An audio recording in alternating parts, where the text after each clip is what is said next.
England, 1890. The air is thick with the smoke of textile mills and the copper scent of malnutrition. We picture a whimsical nursery rhyme about three brothers building houses in the sun. The archives reveal a survival manual written in the blood of the expendable poor.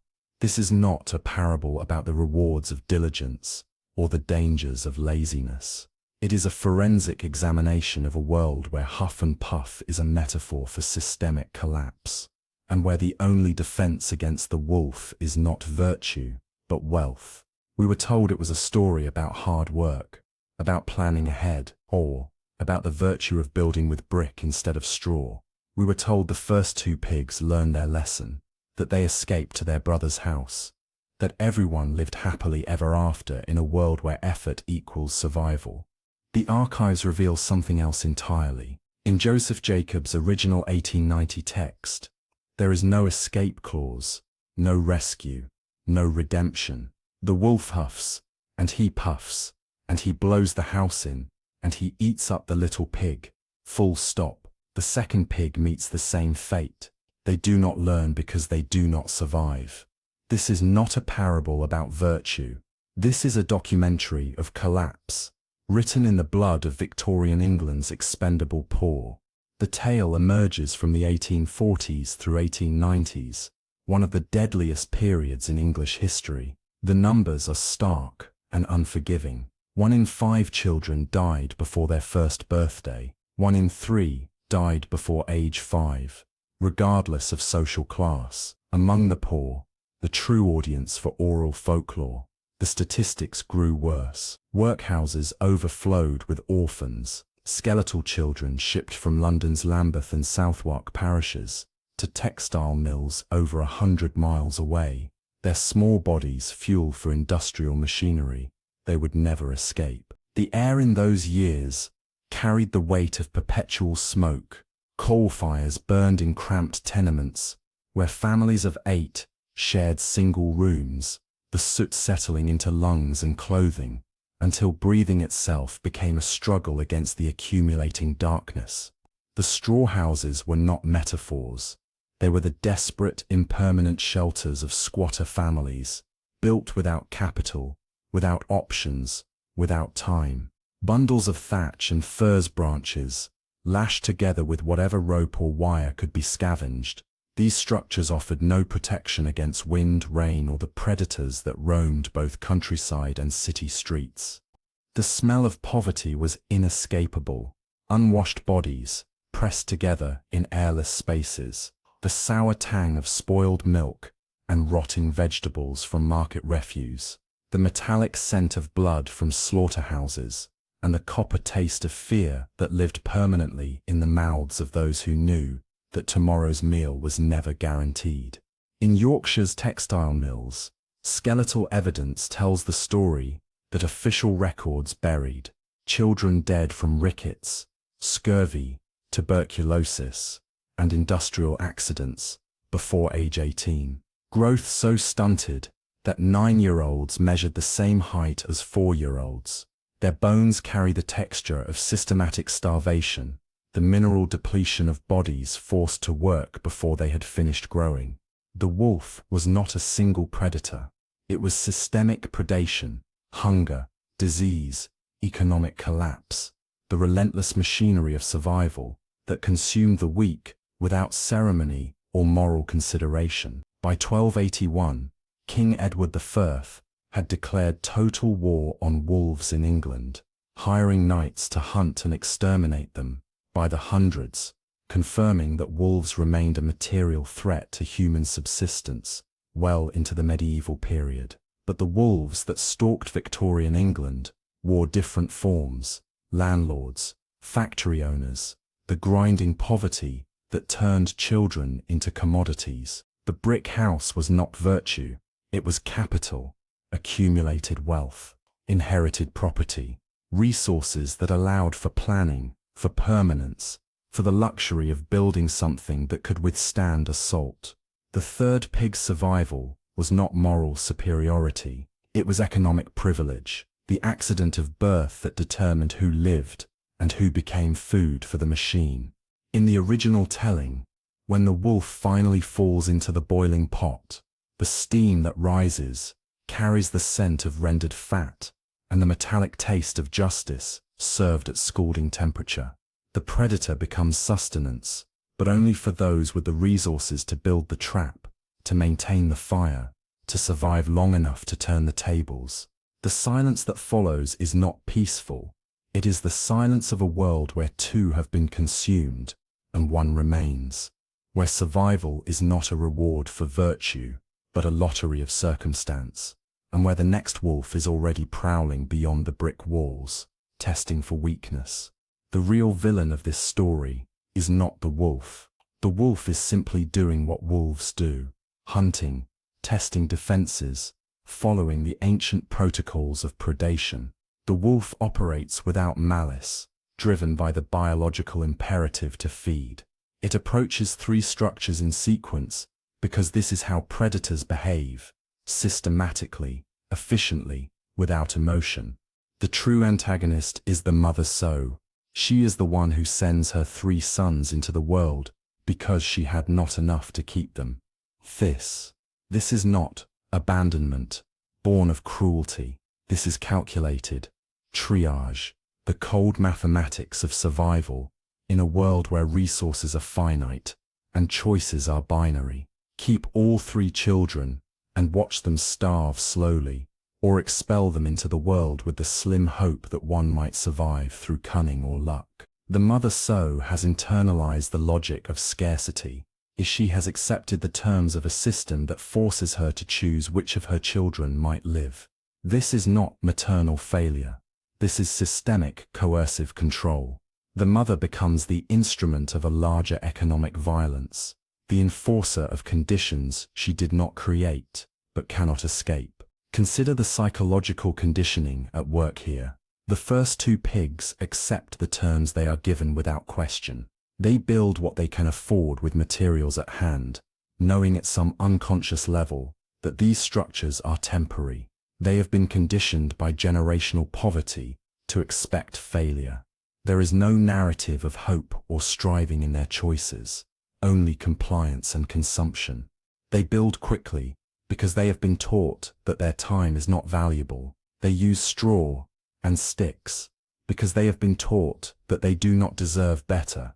They do not reinforce their shelters because they have been taught that their lives are disposable. This is learned helplessness, masquerading as practicality. The third pig's brick house represents not moral superiority, but inherited or accumulated resources. This is the difference between a child born into destitution and one with even marginal advantage. Perhaps an extra season of food, perhaps a small inheritance, perhaps simply the luck of being born last, when the mother had learned something about the world's cruelties. The mother's abandonment creates the conditions for the tragedy that follows. She sets her children in competition with forces they cannot understand or control. She makes them vulnerable to predation and then tells them this is natural, inevitable, the way things must be. This is how systems of oppression perpetuate themselves, not through active malice, but through the quiet acceptance of impossible choices. The mother becomes complicit in her children's destruction because she has been taught that this is love, that this is responsibility, that this is the best she can do. Now let us examine the forensic evidence of what actually occurs when the wolf encounters the third pig. The climactic moment, the wolf boiled alive in the cooking pot, is often read as justice or magical comeuppance. But from a bioarchaeological and medical perspective, this is raw survival pragmatism. In a resource-scarce environment, consuming the predator is not revenge, it is food security. The third pig does not kill the wolf in anger. He kills it to preserve his own life, then processes the carcass for consumption. This is not grotesque. This is the forensic reality of pre-industrial survival. Protein is protein. Waste is death. The wolf's famous huffing and puffing, its inability to blow down the brick structure, reflects the biological reality of predator exhaustion. Wolves do not possess infinite energy reserves. A starving wolf that cannot breach a fortification will either move on to easier prey or collapse from metabolic depletion. The fairy tale's dramatic language obscures what is actually a straightforward case of caloric expenditure exceeding caloric intake. The fire and boiling water are not magical traps. They represent controlled use of heat as both weapon and preservation tool. In the absence of doors, windows, or mechanical locks, fire and elevation are the only defenses available to humans against large predators. The third pig's chimney becomes both escape route and killing chamber, a piece of architecture designed for survival. The Jacob's text makes the mechanics explicit. Just as the wolf was coming down, took off the cover, and in fell the wolf.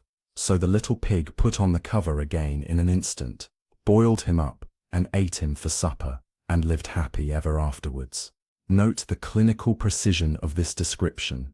The pig removes the cover at the precise moment of the wolf's descent. He replaces it immediately to prevent escape. He processes the meat thoroughly through prolonged heat exposure. He consumes the entire carcass. Suik, he consumes the entire carcass. These are not the actions of a cartoon character. These are the methodical behaviors of someone who has been trained in butchery and food preservation.